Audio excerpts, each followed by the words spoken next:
In this video, we're going to cover the first type of FRQs that you can see on the AP exam. Remember, the free response questions can be broken up into 7 different types. We're going to cover the first type today, and that first type is particle motion.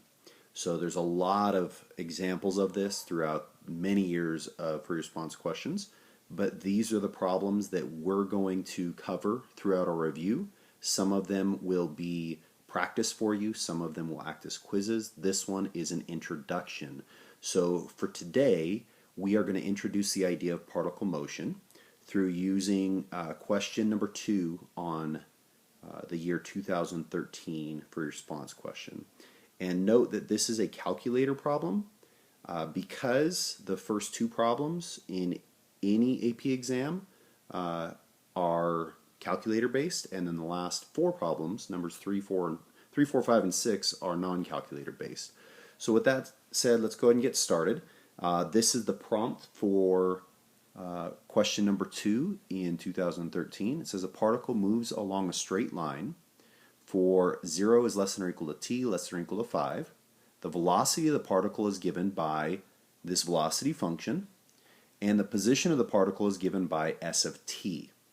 It is known that s of 0 equals 10. Just something to note, normally I refer to the position as x of t, but in this case they called it s of t, so we want to be conscious that they have clearly defined what that means.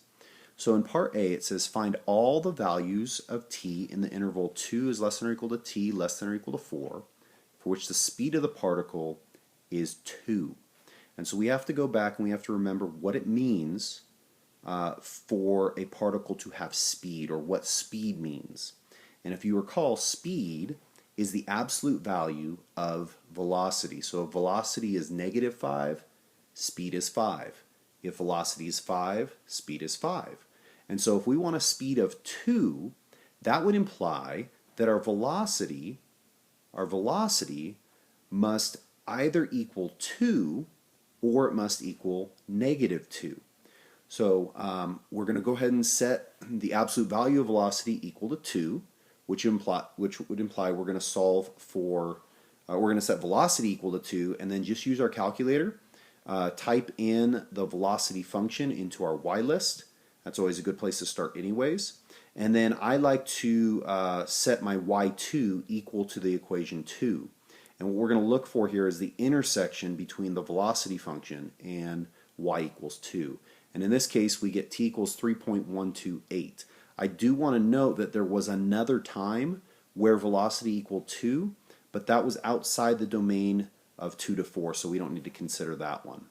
The second part of this is when the velocity is equal to -2, because again, if the velocity is equal to -2, then the speed will be 2.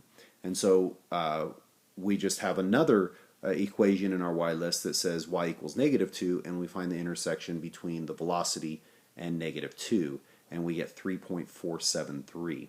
So those are the 2 points within that interval where the speed is 2. The way the points break down is you would get 1 point. You would get 1 point for setting the absolute value of velocity equal to 2, and then you would get 1 more point for your answer, and your answer would have to include both of those. Now be careful here, because I see a lot of errors, I see a lot of mistakes when students work through this type of problem. What they will do is they'll set velocity equal to 2, they'll get the 1 answer, and that's all they'll do, that's all they'll get.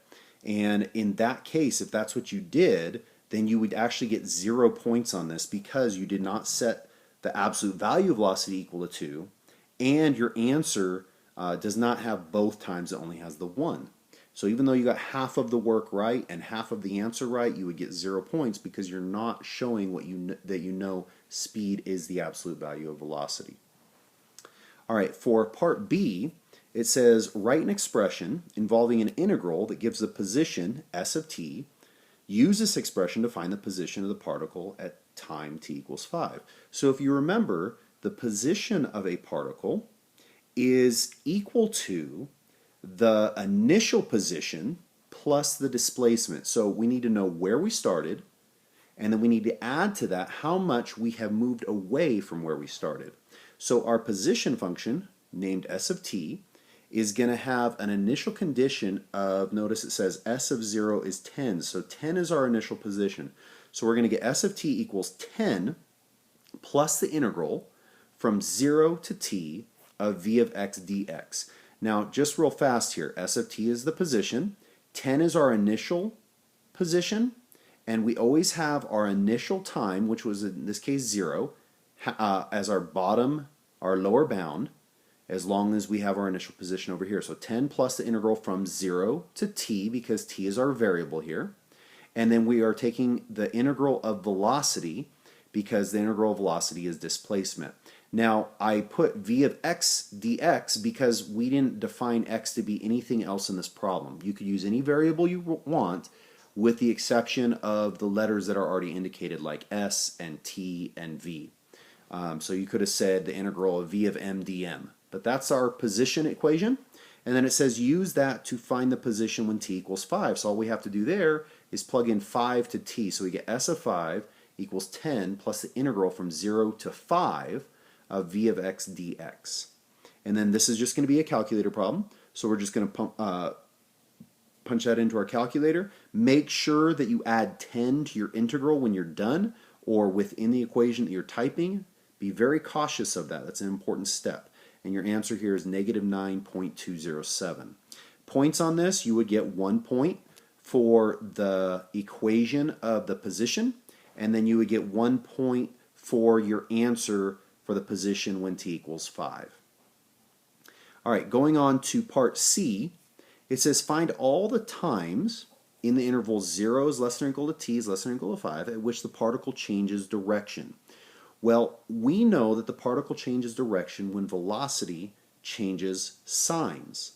Well, the way we have to go through and find our critical points here. So the first thing we have to do is set velocity equal to 0, and we're just going to have that function in our y list already. We're going to find the zeros. So just find the zeros using your grapher. We have 2 zeros within the domain 0 to 5. And then we do a little number line if we have to, or we can just look at our graph and see that at those 2 points, velocity is changing signs, and therefore the particle is changing directions. And I have a quick error here because I have 1.536, and that is incorrect. So let's go ahead and change that real fast. That should say 0.536. All right, so that is part C. And the way you would get your points for that problem is you would get 1 point for setting the velocity equal to 0. That's an important step. If you do not put that step and you only write down your critical points there, you're not going to get very many points on this. You're going to get 1 point for your answers, so you have to have both of them, 0.536 and 3.318, and then 1 point for your justification, for stating that velocity changes signs at these times. All right, for part D, it asks, is the speed of the particle increasing or decreasing at t equals 4? Give a reason. I've been seeing a lot of errors in understanding what speed is and how it's related to everything. So we have to go through the motions here. We have to go back in our notebook if we must, whatever it takes. Do some memorization, understand the concept. The speed of a particle is increasing when the velocity and acceleration have the same signs, and the speed of the particle is decreasing when velocity and acceleration have different signs. So we need to figure out the velocity at t equals 4, and all we have to do there is plug in 4 to time for our velocity function. If you were using your TI-89, all you would have to do is type in y1 parentheses x close parenthesis evaluated when x equals 4 and hit enter. So that's our velocity. We notice our velocity is negative. We need to find our acceleration at t equals 4. Now remember, acceleration is the derivative of velocity. Because this is a calculator problem, I do not want to see anybody taking this derivative. Even though you should be able to do it, if you do it and then you make a mistake, you're not going to get your points. It's a calculator problem. So all we need to do is take the derivative using our calculator and plug in 4. But we do need to express that that is what we're doing in our work by saying a of 4 is equal to v prime of 4. We don't have to show the derivative function. We just have to state that the acceleration is equal to the derivative of velocity. So when I type that in my calculator, again, derivative of y1, comma x, evaluated when x equals 4, we get negative 22.296. We notice the acceleration is negative. Since velocity and acceleration are both negative, that means the speed of the particle is increasing when t equals 4. Okay? Just something to know. I see a few students writing this down. They say something like this: the particle is increasing. That doesn't make any sense. The particle is increasing. That means the particle is getting bigger. We're not talking about the particle. We're talking about the speed of the particle. So just be very careful when you're talking about your language. All right, points on this. You would get 1 point for your answer and then 1 point for your justification. So this is our first look at particle motion. Every FRQ is worth 9 points. You're not going to grade this one because we did this one together. But now it's your turn. So for your problem, we just did 2013 number 2. You guys will do 2014 number 4. And this is a non-calculator problem. Because this is a you-do problem, you can work with peers. You can talk to your friends about this, but set a timer for 10 minutes, and whatever you get done in 10 minutes is what you're going to get as your score. So do this with all integrity, do this with all honesty. You can communicate with somebody, but you only have 10 minutes to get it done. All right, that's it for this video. I'll see you next time.